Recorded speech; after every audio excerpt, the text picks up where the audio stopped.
నేను మాత్రం తప్పు ఏమి చెయ్యలేదు, నేను చెయ్యలేదు.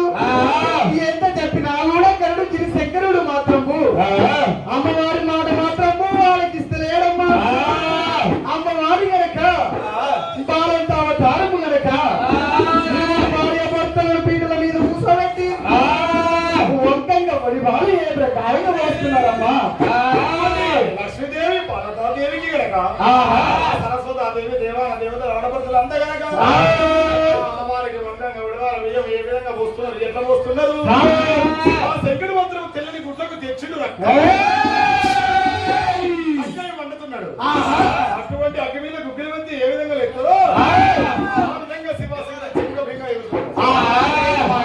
దేవుడి గనక అగ్గికి ఆహుతి చేయాలి అని కోపముతోనే వెళ్ళిపోతా ఉన్నాడు. పరమశివుడు మాత్రము కాలు గడగడ గడగడ గడగడ వణుకుతున్నాడు. ఆకాశంలోని నక్షత్రాలు నీడగలుగుతున్నాయి.